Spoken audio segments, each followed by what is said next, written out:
I've always been monogamous, and when I found out that you are polyamorous, I found it intellectually interesting, but emotionally, I have no clue how that can happen. Because the way I grew up, it was just loving one person at a time. It was just being attached, and we'll get back to that Mm-hmm. word, to one person at a time. And so when you Mm-hmm. said that you are polyamorous and you can quote unquote love many people at one time, that just felt like such a foreign thing to me. So not to create a negative connotation with that at the jump, but Mm. what is polyamory? How does it relate to monogamy? And how did you find polyamory? Like, or how did it find you? Yeah, I don't think you're creating an emotional thing at the jump. I think it's very honest. Society normalizes monogamy, and so things that are normal feel familiar and safe, and things that are not normal it can seem like danger, warning. There could be potential harm here. And it's true that there could be potential harm in both situations, monogamy and polyamory. So, anyways, I appreciate your being authentic about that because yeah, it is a little bit something to be cautious about or thoughtful. Um, so the first question was like, how did the polyamory versus monogamy? Let's start there. Yeah, I think that a lot of people think that polyamory uh, means that you just can't commit, right? Or it means that you have multiple partners, but your partner only, has one partner, or you just want to sleep around, or, it's a lot of times people view polyamory from a monogamous lens, right? Um, and so it's helpful when thinking about polyamory to try to just drop the monogamous lens. It's really hard to do, but just try to experience it as if you had just been born in a society where polyamory was the norm. And what would that look like, right? So growing up, you might have one parent, you might have two parents, you might have three, four, five, right? There's no standard or right way of things there. Relationships evolve naturally and organically with polyamory in the sense that there's not a there's not always an escalator. Sometimes there is. So there's sometimes hierarchies with polyamory, right? Some people will have a primary partner and a secondary partner. And so there might be an escalator. When I say escalator, I'm talking about you start, you meet somebody, then you start to date, and then you go steady, and then you become committed to them, and then you move in together, that kind of escalation of relationship, right?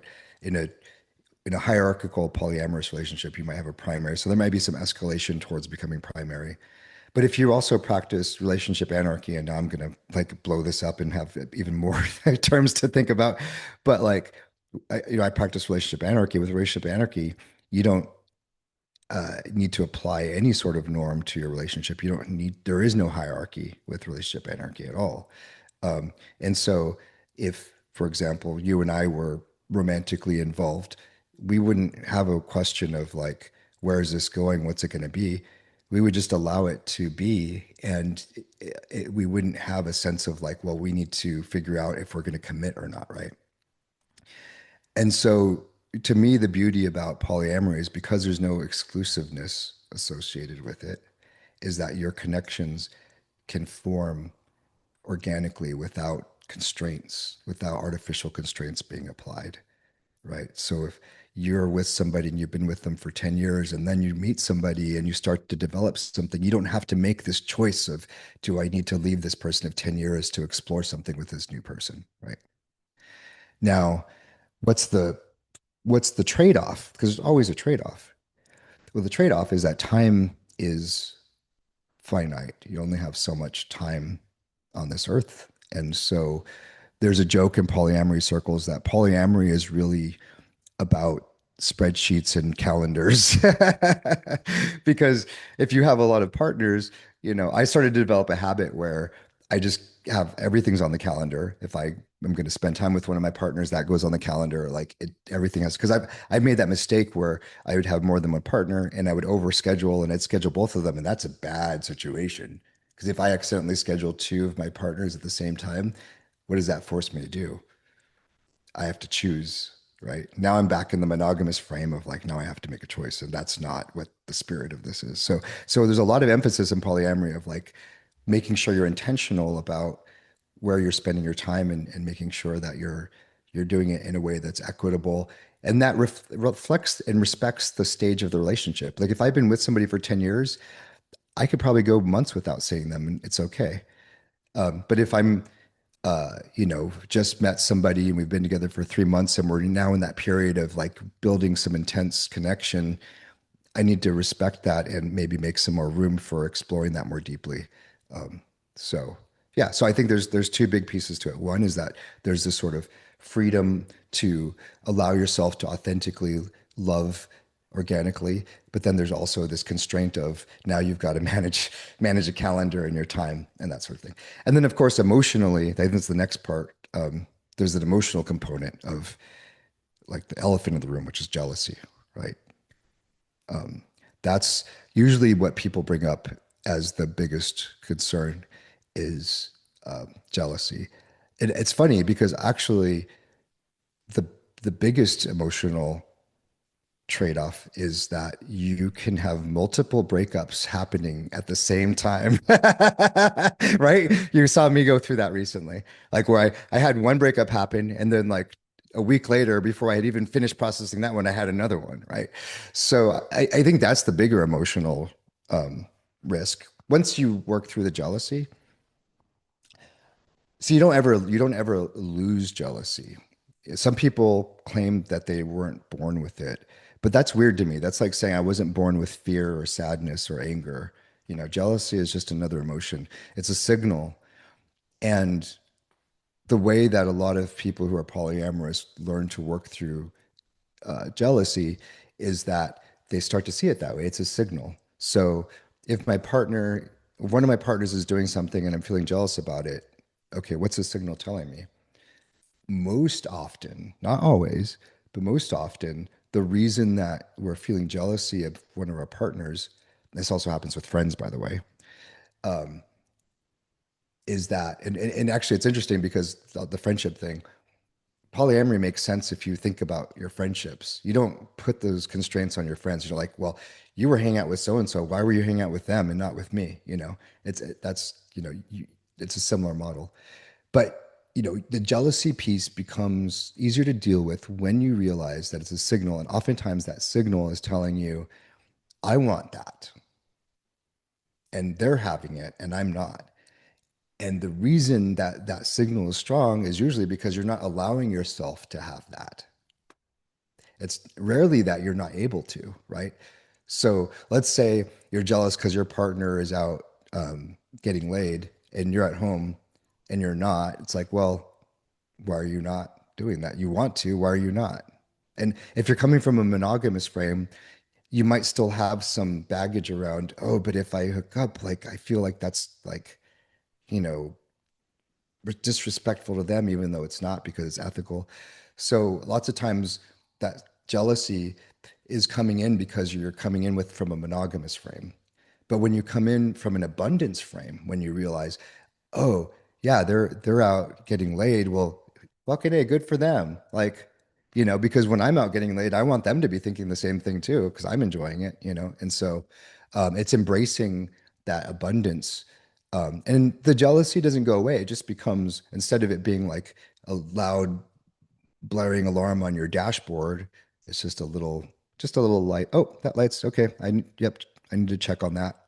And then you keep driving, But driving away. the thing is that this little light versus the blaring alarm is something that is learned. It's not just a byproduct of being polyamorous. And that to me is very interesting because you also were not like this at the very start. You had to learn this process. Mhm. What was that learning process Uh, like? Honestly, the learning process was like spinning my wheels for a long time until suddenly it just, and what the spinning the wheels was. was feeling the jealousy and then just trying to gaslight myself out of it. That was this like, you're not supposed to feel jealous, so just stop or just ignore it or stuff it down or, blah, blah, blah. That doesn't work. It actually, that's why it becomes a loud blaring alarm, like we were talking before this call, we were talking about inner children and how emotions are like these children. If you have a child and they come up to you and they tug on you and they're like, I'm hungry. And you're like, you're not hungry, you're fine. I just fed you, go away. Yeah. Father of the What's year. gonna happen? Yeah, what's going to happen? They're going to start getting louder. They're like, "But I'm hungry. You ate," and then they're going to start throwing a tantrum because they're like, you're not listening to me." And that's what happens with these emotions. And that's what happens with jealousy, and that's what happens with all the other ones too. But jealousy in particular is what we're talking about right now. And so what I learned to do, that light bulb moment happened when I was learning to care for those emotions, to love them, to embrace them, to be like, thank you, because you're telling me that I've been needing to go get laid, or I need to go out on a date, or maybe it has nothing to do with what they're doing, and it has more to do with prioritizing myself and my needs. Like maybe I need to go invest in the startup that I'm working on and go work on that, or work on my podcast, or go start something new, or go learn a new hobby. What is it that I'm not giving myself? Um, and then once I do that, the emotion dies down, because the emotion is just trying to point you to something that you need to be addressing. And what we often do is we're like, this person in my life is doing this thing. It triggered this emotion. So instead of trying to figure out what's this pointing to within myself, we say, stop the person from doing the thing that's triggering the emotion. And that's fixing the surface level issue. It's not fixing the underlying issue. And so you're shorting yourself because you're missing an opportunity to give yourself what you need. And so it ends up being this beautiful thing. You're like, oh my gosh, I love when I get triggered. I love when my partners trigger me, because it starts to point to these things within myself that I need to work on, that I need to give myself. And I just start to become a better person. So you go from being like, I don't like being triggered, I don't like this and that, to like, I fucking love it. Like fucking bring it, Like this is the work I need to do, you know? This is something that I've learned from you a lot, especially recently during the breakup, because I think I've mentioned it on the podcast before, but seeing the partner when they're moving on and they're back on the dating apps and all of that, and that trigger is really Mhm. intense, especially as a Yeah. monogamous person, especially as somebody who Yeah. delves in attachment rather than love, and we can get to the nuances of that. Hmm. Yeah. That trigger is one of the worst for I think for anybody. Hmm. Seeing your partner move Yeah. on, It's like a it's a stab in the stab in the heart. Like, heart, and then you yeah. overthink, and you're picturing them in the most Yeah. extreme scenarios. This is the problem with the mind, is Yeah. that you're picturing them not Hmm. just in reality, because we all know what reality is. You meet dozens of people, you dislike Yep. 70% of them, maybe you like one or two, and then you're, intimately engaged with a couple, right? But you see them on the dating apps and you're like, they're fucking Yeah. every. Like you've created some scarcity. You're just creating all this scarcity. And the more scarcity you create, the more sunk cost value there is. And the reason I'm bringing this up is because if that's happening with me and one partner, then what the fuck is going Hmm. on with you and multiple partners? That's the first thing. Yeah. And then the second thing Yeah. is, Hmm. how the hell do you manage not going deep with just one? Like, how do you pull yourself out of that? Because for me, I can see multiple people, but eventually I'm going Yeah. to stop seeing everybody to find a favorite, right? So how Yeah. do you Because your goal is my goal? Okay, monogamy. so it's a Yeah. goal. Okay, yep. Let's paint Yeah. that picture. Yeah. Yeah, and that's a perfectly, I want to be very clear, like it's a perfectly valid and wonderful goal. Monogamy is, I want to add this disclaimer, like I'm not, just because there's this weird thing in society when you say, well, I like chocolate, they're like, well, why do you hate vanilla? It's like, well, I'm not saying vanilla is a bad thing. I just like chocolate. And I'm the same thing with this, is I just want to get that out there, that like monogamy is a beautiful, wonderful thing, and it has lots of value and purpose and meaning for people, and it works for people, and just like polyamory is similar as well, and some things do and do not. But your question is like, Your question is, how do I do that with multiple people? I guess the answer is I don't do that with multiple. I don't do that with anybody. I did initially. I did start to develop these deep attachments, and I found out that like it doesn't work. Like I had this breakup a little over a year ago where I was deeply attached to the person, and then it took me 6 to 8 months to like really get over that because, like you said, that it's an attachment and not love. And why is that? Well, because the attachment, we call it attachment, but it's actually, I prefer the term enmeshment. So you start to become like enmeshed with the person. So part of you is integrated into them, and part of them is integrated into you. And so then when you break up, it's literally like you cut off a limb, a part of your body, and now you've got to like grow it back, and it's really painful and really difficult. Um, and so the first piece is like these like those two breakups I had recently, I didn't get enmeshed. Excuse me, I didn't get enmeshed with them, and that made it a lot easier. And so enmeshment doesn't mean that you're aloof. It doesn't mean that you're not committed. It just means that you're not relying on them to complete you. You're not relying on them for your emotional regulation. You're not relying on them to fulfill your sense of completeness or fulfillment in life. You're not you're not in this mindset of like they complete me. You're not in this mindset of like I will be happy when I finally get to marry this person. I will be happy when I finally move in with this person. I'll be happy when I feel 100% secure that they're not going to leave me. When you're out of that mindset, when it becomes much easier to move on from the relationship because you never were enmeshed or attached. And just like it is when you move on from a friendship, it's not this huge devastating thing, right? Because you're not losing a part of yourself. And you know, one of the things that I'm very proud of you for and very impressed by you is I'm not going to get too personal with respect to the friendship, but when that breakup did happen, you and I were on call. We were talking about feelings. And I saw the emotions that were happening. But afterwards, you know, whether it was a day or two later, there was a lot of equilibrium in your demeanor and your personality and your character. Mm-hmm. And again, very proud of you, very impressed by that. But your explanation of what was happening and your detachment from it and your realization and your grounding in your character was very impressive to me. And I was just wondering, what can we take from polyamory in terms of that? If the opposite of attachment is detachment, what is the opposite of enmeshment? How can we take that and apply it to monogamy? How do you have that in a monogamous relationship? Well, first off, I want to say that that is not a. I learned all of this stuff from a straight white heterosexual woman who's monogamous, and all these things are monogamous things as well. They're relationship things. They're healthy attachment things, right? So, I say healthy attachment because the English is a funny language because we overload a lot of words.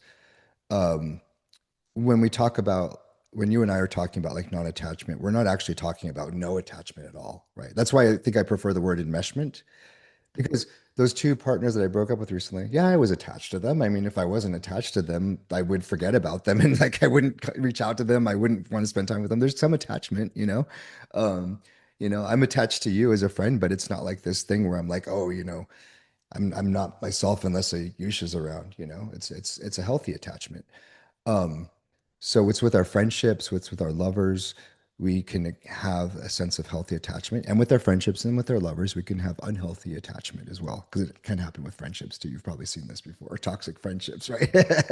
um, so what can we take? I think the key thing is to figure out what is figure out what are your attachment wounds because there's no right answer that's like for everybody because everyone, we've talked about this. There's like avoidant attachment, there's anxious attachment, there's disorganized attachment. Within avoidant attachment, there's fearful avoidant. And, with anxious, there's other types of, and it just goes on and on. And if you really dissect it, you'll probably find that every single person has their own unique attachment things, right? And so that's the first part is to like be honest with yourself that you have, and I still do too. We all have attachment issues that come from our childhood. And what are those, and how do we work through them? I would say I'm not like a guru expert on this. I would recommend that people read this book. It's called Polysecure. I forget who the author is. We can put it in the show notes. But like Polysecure, it's a book about secure attachment. It is for polyamorous people. I mean, it is aimed at polyamorous people. But my therapist who had recommended it to me, she says she recommends it to her monogamous patients too. Because if you think about it, polyamory is a superset of the relationship skills that you need, and monogamy is a subset of those relationship skills. So this book will teach you everything. And also, I think what's nice about it, if you're a monogamous person and you're reading this book, it kind of can show you these skills applied in an extreme setting, like you were saying, right? Like, wow, how is he doing this across three different partners? I think it's like, so when you look at it in the extreme case, it makes your one-to-one case feel a lot easier and more manageable, right? Would you break down monogamy, traditional monogamy, the way it's practiced with most people, into just Mhm. aspects of control? Is it just a fundamentally controlling relationship? Ooh, shoot, like that's a that's a really good question. I've had moments where I've asked myself this, where I was like, is monogamy just about control? I would say unhealthy monogamy is. And actually, this is a really good question because insecure attachment, yes, it's about control. Secure attachment, securely attached monogamous people, not about control. So, what does that mean? A securely attached relationship does not rely on structural structural relations for a sense of security. So what are a structural relation? So like a structural, I don't know if I have the right word, but like a structural, relation is you've committed to me. I've got a ring on my finger. Um, we call each other husband and wife, or boyfriend and girlfriend, or boyfriend and boyfriend, husband, whatever it is. We have this structure, and that gives me a sense of safety and security. Whereas, oh, sorry, it's structural security versus relational security. That's what it is. So that's structural security. Relational security is whenever, okay, let's apply it to our friendship, Ayush, um, because we have I believe, a very secure friendship. It's not about control. And I know that whenever I need Ayush, and if I reach out to Ayush and I say, Ayush, I need to talk, bro, I need your help, that either you will show up or you will say, sorry, bro, I can't show up right now. I've got this stuff going on, but I might have time for you next week. Can we plan something? You are reliable, that you will be open about your feelings to me. I don't have to guess. You'll tell me if you're like, oh, that thing you said kind of agitated me, but we're still good, bro. Right? That um, you, I trust that if you were not feeling this friendship, you wouldn't just blindside me and disappear. You would say, this is something's not working here. Can we talk about it? Those are relational security pieces. And so a healthy, non controlling monogamous relationship will have those pieces as well. But it'll be a romantic thing, right? I used our friendship as an example, but like just apply that now to romantic. See, Um, can I just interject here, just really quick? yeah, yeah. So I 100% agree with Mhm. you, and I agree in terms of the security of our friendship. However, it takes two to tango in that way. So if I'm not Mhm. feeling Yeah. something about this friendship, whether it's something you just said or something that I remember you saying, and it's just Mhm. like, hey, you know what? I don't really like that. Let me talk to him. I can come to you as secure as possible, but it also takes you being a secure person to respond in that way Mhm. that ties that security together. Yes. And so in my last Yeah. relationship, we mentioned the avoidant. I was able to show up in that way and say, hey, certain things you said, certain things that we've done, I didn't necessarily like them. Can we talk about them? But if the other person is not able to show up, then that creates not just conflict, but there's a lot of control in that way because now I have to figure Mhm. out, well, how do I get the other person to come talk, to figure out the relationship? And then you start over leveraging yourself, or they start running away, and then you have to chase them. And so even if you are secure in yourself or quasi secure, because I'm not saying I've 100% understood security, but even if you are secure in yourself, if the other person isn't, you have to exert some type of control. And that's the nuance that I still don't understand, which I would love your help on, which is even Yeah. in those situations, how do you prevent yourself from exerting that control? I will be blunt and say that you were not secure in that situation. You were insecurely attached because a secure person, when you showed up and said, like, hey, uh, we need to talk. There's some things that you said that hurt me, and I want to talk about them, right? And she like becomes avoidant and backs off. A secure person would say, you know what, this isn't working for me. I can't be in a relationship with somebody who, when I raise issues about the relationship, the other person runs away from it and doesn't lean into it and work through it with me. So if you're not willing to lean in, I'm out. That's what a secure person would say. But what I think you were saying is it's like, well, now you feel like you have to exert control. That is the moment. That's the moment that decides whether you're going to be securely attached or not. Mm. If you decide, oh, now I need to exert control, now I need to chase, now I need to make them feel this way, I need to make them understand me, I need to make them listen to me, I need to make them more secure, I need to Yeah, you like change them. make them this, change them, or fix the relationship, but I'm carrying all the weight of fixing it and not them. Like now you're getting pulled into insecure attachment. So you might start out secure, but you can get, and this is what happened to me in my last relationship too, by the way. Like I got pulled into that. And that's how I healed it, because afterwards, when I did the retrospective on it, I was like, I realized that I got pulled into that vortex. And it's like, okay, when I start to see that vortex forming, I need to, step away. And that's why those two breakups happened, because like it started to form with one and then started to form with the other. And I was like, you know what? I'm not going to fall into this pattern, this cycle. I got to leave. And I didn't just ghost. I was very clear. I said, you have a choice. If you can show up and face these things, then I'm willing to work on it with you. But if you think that the way to work on it is for you to go take a break for a little bit and work on yourself and then come back, no, that's not going to work for me, because I know that it's not going to get fixed by you avoiding it and taking a break and then coming back. You're just basically taking a break so that you hope that the situation disappears, and then you can just come back and then wait till another situation appears, and then you just run away again. Like, no, I'm not going to get into that cycle. The perceived difficulty, I should say, with me is having that walk away. So the one thing that I was talking to you Hmm. about for very, Yeah. very long Yeah. is Everybody does, bro. Everybody does. It's hard. It's not easy. It never, yeah, it doesn't get, I mean, it gets easier, but it never gets easy. that's the Like thing. lifting weights, right? It gets easier, but it never gets easy, It's such a strange and terrifying thing because you have so many emotions Yeah. for this person, so much love, so much infatuation. You're imagining a future, and in those Hmm. moments, I mean, I went through those moments so like two or three times.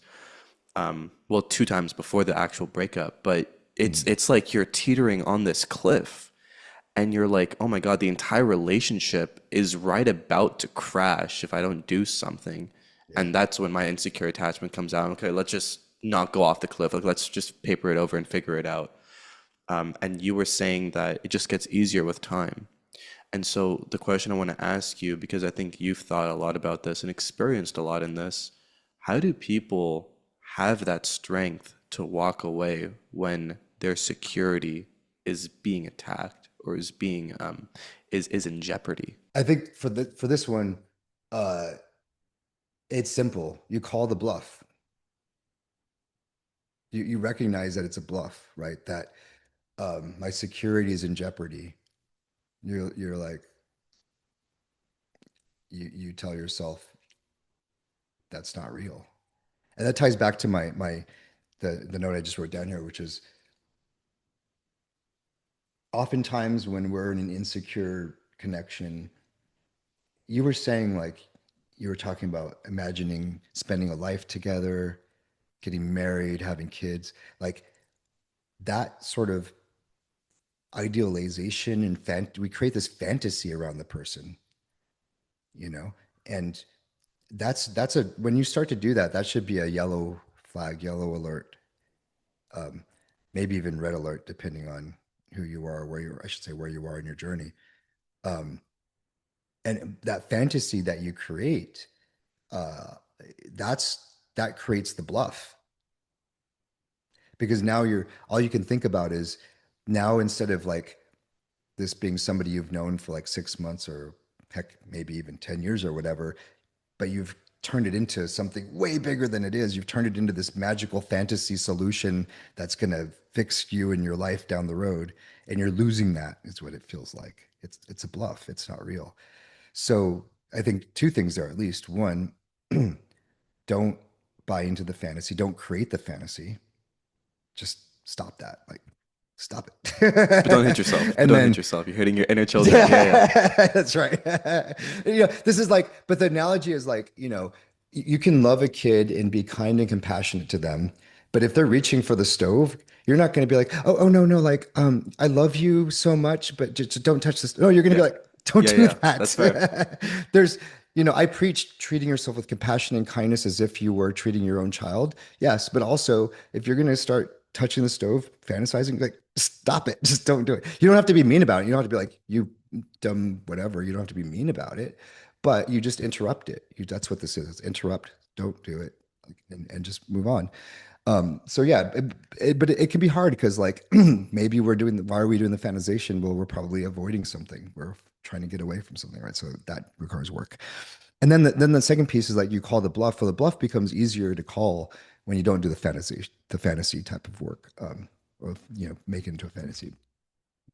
But the other way to do it is you just look at it like how much of this true is. Am I really going to be devastated, or what possibilities will this open up for me? If this person's no longer in my life, now I'm going to have more time and energy that I can spend on myself, on my own projects, on my own interests, on attracting people into my life that are aligned with me and my values, and not necessarily a romantic relationship. That's another thing I want to talk about, which is that in our society, we tend to elevate romantic friendships. I say friendships because all relationships should be built, I believe, on a foundation of friendship, right? And so we it's like, okay, friendship, friendship, friendship, friendship, but this one's romantic, so this one's more valuable than the others.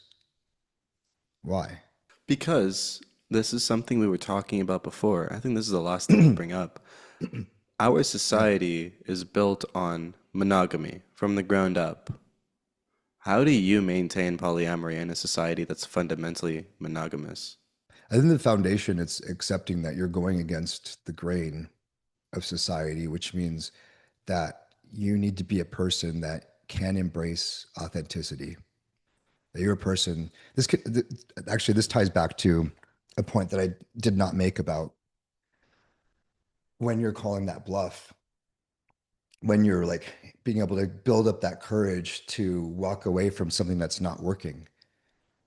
It's not about walking away from them or the thing that's not working. It's about walking towards yourself. Because if you don't walk towards yourself, you're walking away from yourself, and that means you're abandoning yourself. And so that is how I am able to embrace polyamory in a society that's very monogamous, just like I'm able to embrace, being a gay man, um, or other things that are true about myself that go against the societal grain, is that I want to choose myself over what society thinks is best for me. And the same thing applies when you're trying to walk away from something that's not working for you, is to say, I'm going to choose me and I'm going to move towards me. And that also helps make it easier. But if you don't have a sense of yourself, if you don't have love for yourself, if you don't have a sense of values and purpose and direction that is yours and yours only, that is not enmeshed with somebody else, it's going to be, you're like, what am I walking towards? There's nothing to walk towards. All you can walk towards is back to that enmeshment that you have with the other person. And now you feel lost and untethered. It literally feels like that too, right? I went back to the previous point, but I know you want to talk about polyamory in a monogamous society. I would say like some of the other challenges that you run into is that you have to be willing to accept that you're going to hear people if you're going to go this route. I'm not trying to encourage people to, but if you do decide it's authentic to you to go this route, I should say, and you go this route, you're going to have a lot of people say things like, and I appreciate, and my homie here didn't do this. I could never do that. Oh, like I could never be polyamorous, or they'll say shit like, those relationships never work, which is one cracks me up because like, show me the data that says monogamous Yeah, yeah, relationships for work. sure. Like how many monogamous relationships, ask anybody who tells you, somebody tells you like, oh, polyamory doesn't work. They always end. It's like, okay, well, how many of our monogamous relationships didn't end? And then they'll be like, yeah, they probably have multiple exes, right? This So, is the thing yeah. is like the for some reason society is so against proof of concepts. I don't understand Hmm. because, non-monogamy or polyamory has been applied in human tribes for a very long time, and it's worked. But just because it's not the dominant thing that people are accustomed to because of their religion or their cultural Mhm. values or their fundamental societal architecture, they just don't see rhyme or reason or value in it, and they don't see like progression. And good. Yeah, yeah, yeah. Well, I think it's even more complex than that. You're right. Part of it is that it's like not the dominant thing. It's hard for society to see beyond the normalized thing. But it's more than that. It's this conversation is making me realize it's also about the goal. See, to them, a relationship is a vehicle to achieve a goal, and that goal is to find somebody to spend the rest of their life with. I thought it was to make babies. Well, maybe it's that too. I don't know, but I think maybe it's to find someone to spend the rest of their life with to make. If it was just to make babies, then they would just like go have a baby and then move on with their life. There wouldn't be marriage. There wouldn't be marriage, right? Marriage is all about till death do you part. But let's just work on the premise. Let's work on the premise of the goal thing because I want to follow this through to its conclusion.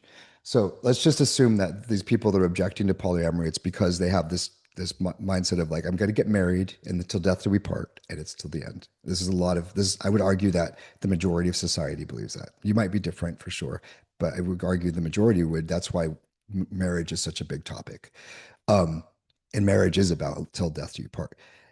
So if that's your mind that relationships are towards that goal, of course polyamory would look broken to you, right? Because in polyamory, um, there is no like till death to you part. There's no like we're together in one and it's like we found our soulmates. There's none of that business. And so of course, yeah, it's broken if your goal is to find the one and then never separate till you die. Yeah, I would argue you're right. Polyamory is broken in that context. But that's not what polyamory is for. All right, I think we're back from that little lag. So, one of the things that I want to transition to is from monogamy and polyamory to homosexuality Mm. and heterosexuality, because those cultures, let's call it for now, are perceived to be very different.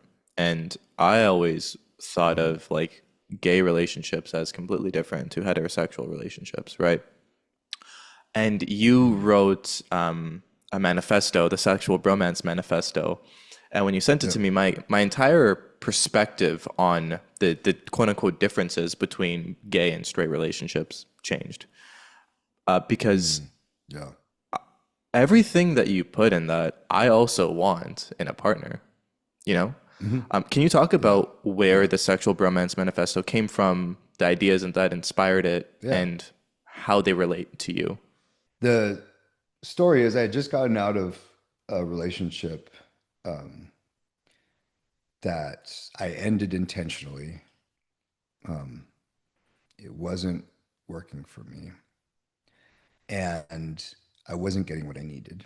And I was talking to our mutual friend, Jamie Meyer, and she had this suggestion that I take this opportunity while it's fresh in my mind that this wasn't working, and it wasn't working because I was missing this, this, and that, that I write down what I need from a relationship.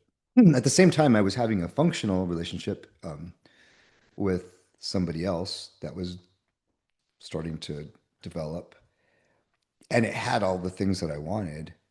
And so, well, I shouldn't say all the things, but it had a lot of the things that I wanted.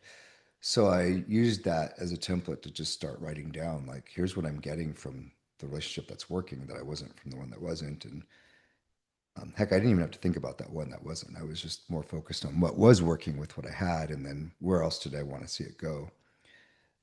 I started writing it, and essentially, it's a manifesto that it takes all the relationship takes all the elements of a bromance, which, by the way, is not like a well-defined thing, right? Everyone might have a picture of what a bromance is, but you could kind of think of it as like two bros, two guys that just like have deep affection and care for each other. They bond over uh, shared interests and activities, and but in this case, there's a sexual aspect to it and an intimate aspect to it that you wouldn't have between two friends. So it's a little bit more than a friendship, but it's built on friendship, right?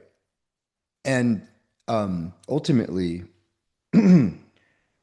this is built on this notion of relationship anarchy. And so, relationship anarchy is this idea that you get to define your relationships independently of societal definitions of a relationship, right? So, there's no following a traditional script. You could have a relationship that involves living together, sharing finances, and raising a kid, but doesn't have romance involved. Or you could have a relationship that has romance involved, but you never live together and you never share finances. And so this is not the idea of relationship anarchy and the idea of this extension of it that I created, or I should say identified, because I shouldn't, I think these things are discovered. They're already, I'm sure there's these sorts of relationships are already out there, can be applied to monogamous relationships. It can be applied to heterosexual relationships. And and so yeah, so I think what it ultimately means to me is it's an expression of the freedom to define a relationship that works for me and the people that I am in relationships with. I'm going to ask a pretty stupid question, but I just want to see where the conversation goes. Can this manifesto be applied to straight relationships in the way that it already exists? Yeah, I don't see why it couldn't. I think I should probably add that as an FAQ. Right now it kind of assumes two masculine partners, right? Um, you could have a straight relationship where the man and the woman are more masculine presenting, right? Um, and if not, like that aspect of it can be stripped away, and you could just call it, the sexual friendship manifesto. Because ultimately, what it is it's about a relationship that doesn't follow the traditional romantic script. It follows more what we associate with friendship, but there's still that deep level of intimacy, both sexual and romantic, that you would have in a traditional romantic relationship, but without the traditional romantic script, right? Of like, let's have pet names, let's go on cute dates, let's celebrate anniversaries, let's you know soft launch our relationship on Instagram, whatever the traditional romantic script shit is, and same thing with relationship anarchy. I think relationship anarchy similarly, that's why I based this on relationship anarchy, or kind of like point to relationship anarchy, because I think that's the best place to look to apply to a straight relationship, is just Just go to relationship anarchy, where relationship anarchy, relationships are built on friendship. All relationships have a foundation of friendship, and then there's attributes on top of that that define the relationship. So the answer is yes, but I think with some tweaks. Same question, but for can, since this is based on relationship anarchy, can this be applied to monogamous relationships? Yeah, absolutely. Yeah, I don't when I defined it, I didn't take into account monogamy or polyamory into the definition. I mean, polyamorous relationships, I think of them as like a superset of monogamous relationships. So, like one of my favorite books on poly is called Polysecure, and it's a great book. I was referred to me by a person who practices monogamy, who also recommends it to her clients who are monogamous or polyamorous. Yeah, because if you think of like polyamory as like a one to many relationship, right? And so monogamy is just a one to one. So what you would apply to multiple, you could still apply to one person. But I would argue sharing is caring. So like, why limit to You're not wrong. You're not wrong. But what? 2 minutes ago, you backtracked. You said a monogamous person, then you backtracked and you said a person that practices monogamy. Why did you do that? Yeah. Yeah, because I go back and forth on this. You can be somebody who inherently is polyamorous, who like in your heart of hearts you are capable and you do love more than one person, but you could still practice monogamy.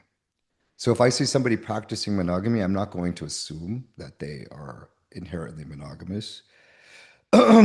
Similarly with polyamory too, right? Both versions of it.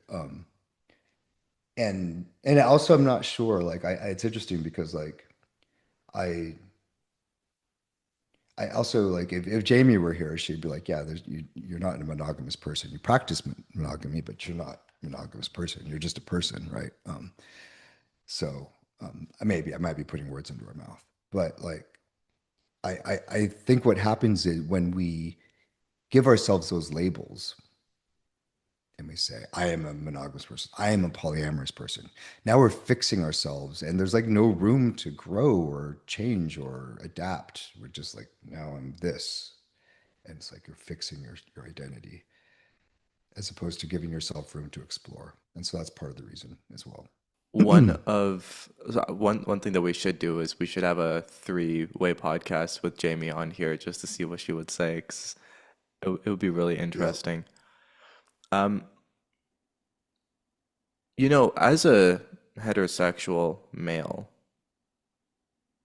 the way that my quote unquote culture looks at gay relationships is like a complete foreign thing. And I've never necessarily understood that. It's like gay culture is just, you know, it's like aliens or complete foreign things. And I don't understand. We've talked Hmm. about this before. I've never understood the hesitation. I've never understood, not hesitation. I've never understood the um, disgust. Let's just be very blunt. Of Mm-hmm. heterosexuals when it comes to homosexuality. I don't know whether that is something where we're afraid of being perceived as gay. Maybe Hmm. there's a lot of I know that the old joke in like republicanism right now is like a lot of them are secretly gay and that's why they hate like the Oh yeah, grinders. Well, I wouldn't. I think probably bisexual, maybe some gay, some bisexual. But yeah, like grinder blows up when whenever there's an RNC happening. right, right. It's so funny how that Yeah, happens. But I yeah. understand this. I want to obviously, if I don't understand it, I should just ask the damn question. What do you think about this? Have you experienced this before? And I also you mentioned, I don't know if you want to go here. We can cut it out if you don't. You being at the barbershop, for example. Just can you say Hmm. more about that, please? Well, let me first start with the whole like discuss thing. It's interesting because like I think you're better qualified to speak to why straight people might be turned off by homosexuality. I can speak to like an example of why the opposite happens. Like with gay people, it happens too, right? So there's a lot of, I see a lot, and again, nobody's a monolith. So when we talk about straight people being disgusted, it's like not all straight people are disgusted with homosexuality. And also when you talk about the ones that are, the reasons are not uniform across all either, right? So there's gonna be different reasons for different people for sure. Same thing here. Not all gay people are disgusted with bisexuality and heterosexuality, but there are a number that are disgusted with bisexuality and heterosexuality. And what I've observed from interacting with people who are, it's oftentimes multiple things. With the bisexual thing, it's really hard, and this is probably true for straight people. It's really hard for people to understand motivations that are separate from their own. So if I see somebody, if I see somebody doing something, I project my own motivations onto what they're doing, right? So like if I see somebody yelling at their partner, and I'm upset with my partner right now, I'll assume that they're yelling at them because they're upset with them. But maybe they're yelling at them because they're about to do something they shouldn't and they're trying to stop them from hurting themselves. Or there could be lots of reasons, right? But I'm just projecting my own context onto them. And that's what happens a lot of times, I think, when these moments people have where they're disgusted, they're projecting their own, like, I don't understand how you could possibly like that. You must be doing it for some ulterior reason. So, like with bisexuality, a lot of, I shouldn't say a lot, but there are gay people who are turned off by it, or don't think it's real, right? Because they assume that that person is ashamed of their homosexuality. And so they claim bisexuality because they don't want to completely exit that heterosexual world, right? So there's lots of different reasons. Um, going to your question about the barbershop, like that clash of like living in a gay world and being in a very straight world, I think it becomes prescient for gay men when we are in very straight male spaces, right? Like the barbershops that I go to oftentimes would be very, the guys will be talking about, women, um, and and it doesn't feel safe in those moments to talk about my own relationship. So then I kind of have to censor my life a little bit, right? I've been trying not to. In fact, what I find is that when I don't, um, it's received well, right? But it feels there's that moment of discomfort and fear of like, will I be accepted or not? And it's not a condemnation of the men there. I mean, I don't expect them to throw up a pride flag and be like, bro, you can be yourself. And like, like I don't expect that. It's just that tension, when two cultures collide, and especially when one of them has a reputation for being intolerant of the other, it can be uncomfortable. And it creates that extra level of overhead, mental overhead, and disconnect from the people that you're trying to engage with, right? Is there anything that the straight world can do to be more accommodating in that way? Or is this like just a fundamental social misalignment until there is alignment? I would say that there is something that can be done, when you, yeah, I would say don't assume, right? I think some of the best experiences I've had with straight men is when the conversation of partners come up or they ask me about it. They don't automatically assume like, oh, do you have a girlfriend? Do you have a wife? Right? There's more of just like, yeah, are you single? Are you seeing somebody? Are you in a relationship? Can you tell me more about him or her or them? Right? Like it's just there's little things that you can do to not assume. And I think that's just generally a good thing in life, right? To to to go in curious and open-minded. It's actually a very selfish thing because if you go in with that curiosity, you're more likely to learn more.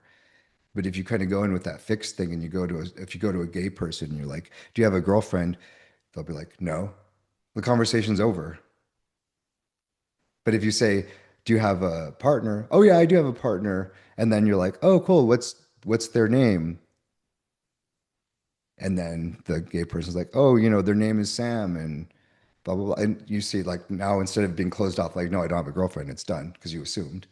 So I would say if you want to have an expansive life, you want to be selfish in the sense that you create more connection and more abundance in your life. Don't assume, and then at the same time, now you're going to be helping other people because you're creating space for them to be themselves. And then let's throw it in the other direction, which is what can um, gay culture do to be more accommodating for straight culture? Nothing. You guys should do everything, and we should just sit back and enjoy. Podcast over. Yeah. Comment section abysmal. Oh man. Oh, that is a good question. Um, I mean, I think it goes back in the other direction too, right? I think that like a lot of gay people, not I shouldn't say a lot, but there are gay people who, we sometimes assume the worst. We assume that um, straight people are intolerant or, things like that, and we shouldn't assume, right? I think we should unapologetically be ourselves. I don't think it helps our situation when we try to conform. It might help in the short term because people are like, "Oh, I see your relationship is like mine."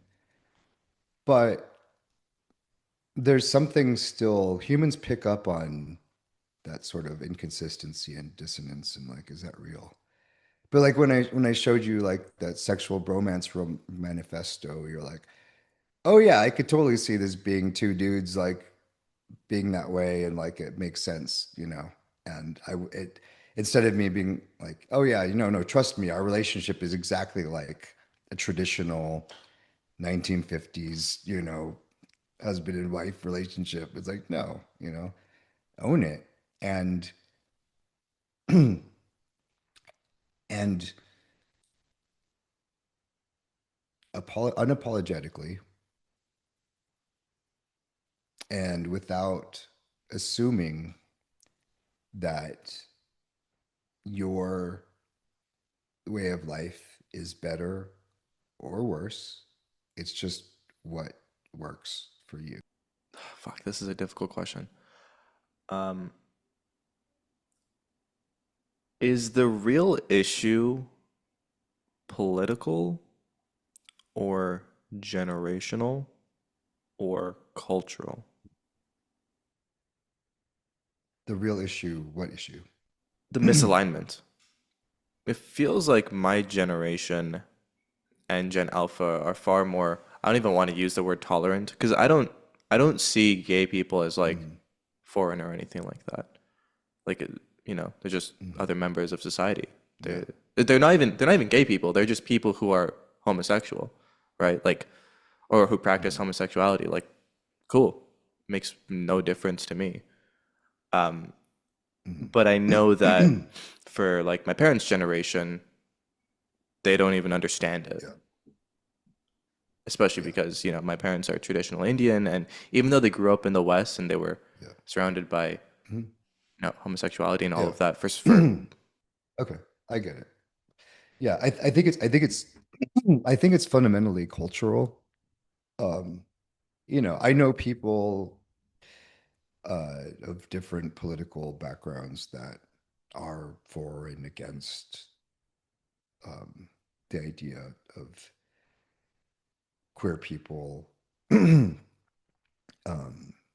being able to live freely, right? Even though some political viewpoints are completely against them living freely and some are for it. But you know, not everybody within a given political party agrees with everything in that political party, right? Um, I think it's a much more a cultural thing, and like, which then is like answers the generational thing, right? Because each generation has its is like own subset of the culture. Um, but I really would love to see people derive their sense of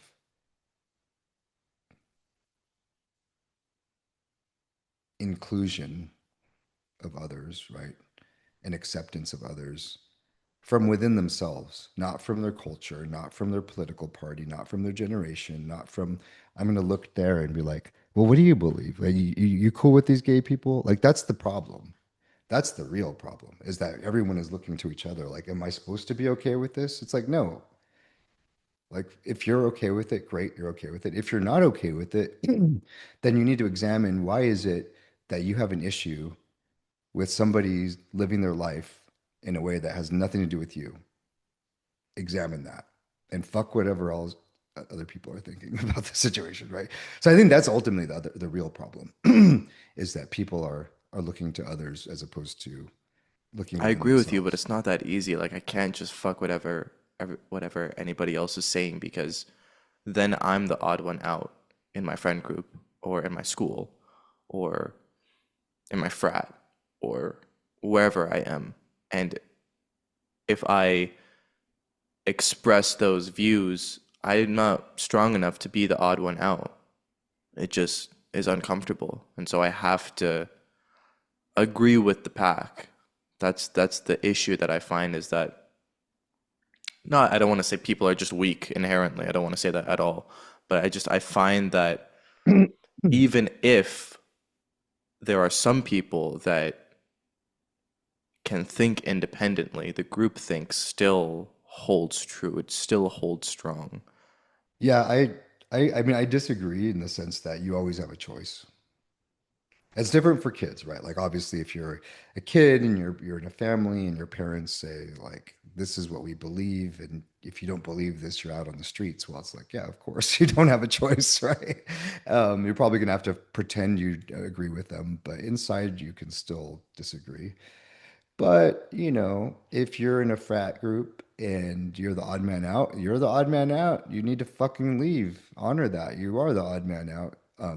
If you speak up and they're like, you don't belong here, bro, well, then you don't belong there. You know, your friend group, you speak up and they're like, whoa, you don't belong there. Like these sorts of group thinks won't end until people speak up and start voting with their feet and setting boundaries. It's powerful, but I don't know if everybody has that strength. That's fucking terrifying to be the odd person out, to leave, Yeah, be lonely. yeah, yeah. Well, it's it is terrifying. And does everyone? I think everyone does have the strength. They don't know how to access it. And I think that's where the best solution for this lies, right? Is in helping people learn how to tap into that inner strength, how to tap into their own inner compass. Because guess what? Like I didn't have a choice. Like That's fair. I didn't have a choice. Like I became strong because I didn't have a choice. It's like, well, I mean, I guess I did. I did have a choice. I could have stayed in the closet. It was not much of a choice, but it was a choice. um, and and I said, fuck this. I'm gonna get the fuck out of this closet and I have to develop that strength. Um, and but yeah, we don't really equip people to think independently. We don't give them the strength to do so because the system benefits from people aligning with the group. At least that's my How long have you hypothesis. been out? To myself, since I was 13, so 35 years. And then to my family since probably like I was about 17 or 18. So yeah, over 30 years. Is sharing the story of coming out back in the day something that you would like to share on the podcast? Oh yeah, absolutely. Um, it was really hard. I was I was raised Southern Baptist. My parents were actually very supportive of me, very caring. They made it clear to me that, and my grandparents made it very clear to me that I would be loved unconditionally. But it was still scary because, like I was like this was the early '90s, right? So what confounded this was that there wasn't societal support for gay people like there is now, and we were in the middle of an AIDS epidemic. Like COVID was um, child's play compared to the AIDS epidemic. Like millions of people lost their lives, and like most of them were gay men. I think there was at some point it was as much as like 80 to 90% of gay men were died. Um, and so coming out was like telling my parents that I was going to be living a life of being ostracized because being gay was not as accepted back then and risking dying. Right? And again, this wasn't choosing a lifestyle. This was just being honest about this is what I'm attracted to. And so I could choose to live a heterosexual life, but then I'd be living a lie and it would be doing disservice to myself and the woman that I was in a relationship with. So, like I said, it's not much of a choice, right? Live unethically, live a lie, or live ethically and come out of the closet. Which is why it baffles me that people can look at gay people and say like, like that's unethical and immoral. Well, isn't it more unethical and immoral to like pretend that you're straight and be in a yeah and then be in a relationship with a woman and not really be into it and all, like that's horrible, right? So but you see how at that time I was like in this, it felt like an impossible choice. It's like come out and it's like into this world of non-acceptance and um, disease, right? Which added to the non-acceptance too. Like there was a stigma around gay people at the time that we equaled disease and death. It's wild how much it's changed and how much this generation doesn't realize how bad it was. Um, and I think some of that stuck with me through my life, and it's why only in my 40s that I'm finally able to come into a place of self-love, self-compassion, letting go of the shame. A lot of the things that I think that you and I have conversations about that I'm able to impart upon you. I'm so thankful that I went through that journey of, I'm not saying that I'm glad that it happened. I'm not saying that it was good that society was so homophobic that so many people had to die. But I'm thankful that I survived it and that I learned and grew from it. And now I'm able to help my bro you shout, right? That's a beautiful, wonderful thing. Um, Even though you're a straight man and you're like half my age, I still can provide you things that I was not able to get when I was younger because nobody knew how to give them to me and I didn't know how to look for them. So, um, yeah, I guess that's my version of my coming out story. And wouldn't, I wouldn't change any of it because it's made me who I Well, I thank God for the person that you are, and I am. want to thank you personally for everything that you've given me during our very, very short friendship. I think we've only known each other like less than 6 months, which is crazy. Yeah, I know we've just been love Yeah, bombing each honestly, other, bro. honestly, it's definitely bromance. There's definitely That's bromance funny. there. Uh, Um, that's funny. but yeah, no, I do want to say that I agree. A lot of people, gay or straight, they don't understand what the fuck it took back in the day to come out. That social pressure, that individual pressure, that religious pressure, that cultural pressure, the Hmm. psychological pressure, the emotional pressure, the mental pressure, everything. They have no Yeah, fucking yeah, clue. yeah, yeah. And I think talking about it is the only way to. And you're not asking for, everybody, I'm the best or I went through. You're just acknowledging that you went through something. It meant something to you. There are things that you had to go through in order to become the person that you are. And people like yourself are the reason why gay culture is at a place where it is right now, because you chose to come out and you chose to push the line forward and you chose to be the individual that stands out and says, no, I don't agree with that. I don't think that way. I think this way. And you chose to fight for it. And so I think that everybody owes you a real thank you, um, gay or not. It's just folks like yourself are the reason why culture moves forward. So thank you. Yeah, I appreciate that. I think it's myself and people, just in general, when people stand in their truth and their authenticity. I hope people can see that gay people represent that's the larger thing that we represent. That queer people, we represent standing in authenticity. It's so easy to get caught up in um, the memes of us, of queer people, the colored hair, the fetishes and all the things that people fixate on because they're different. But ultimately, what we represent is standing in our authenticity.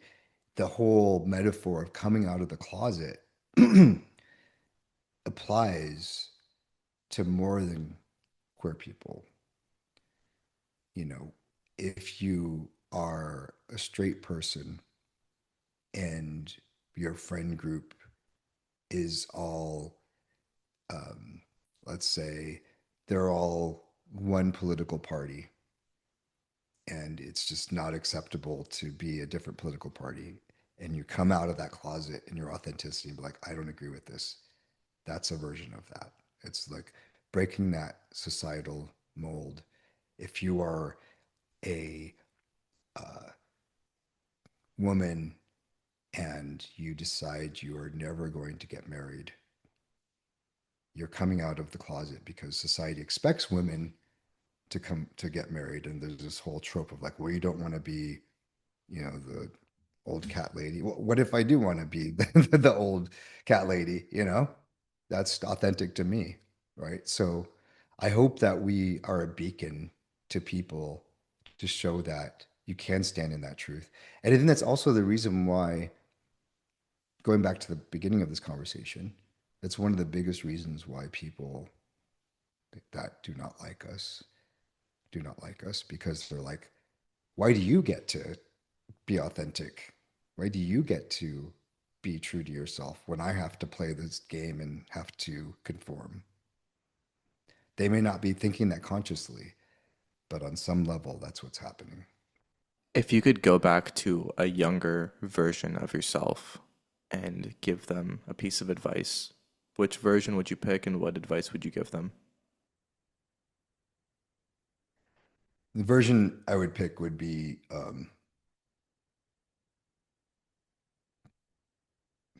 the version of myself when I was like 12, 13, going through puberty, starting to realize these things about myself. And the advice I would give them is that it's okay that who you are is different. It's okay that who you are is not what's expected of you. Yes, your life is going to be harder because of that. At the same time, you are going to become stronger because you are choosing to stand in your truth, because you're choosing to love yourself in spite of what society is telling you. And trust me, it's scary.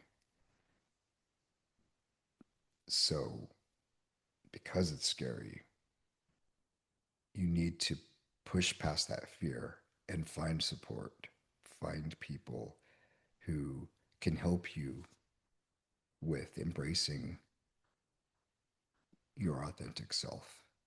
Because the people that you're currently around who are making it hard for you to be that person are not going to help you get where you need to be. Alex, I love you, brother. Where can we find you online? Love you too, man. You can find me on Instagram, the underscore Lex Rosa, or you can check out my podcast on YouTube at Transformational Journeys. Ah, it's a great podcast, and it's been a transformational journey thus far, and I can't wait to do a podcast, another one, 3 to 6 months down the line, see where we are. Thank you so much for today. Absolutely. I'm looking forward to it. Thanks for having me on.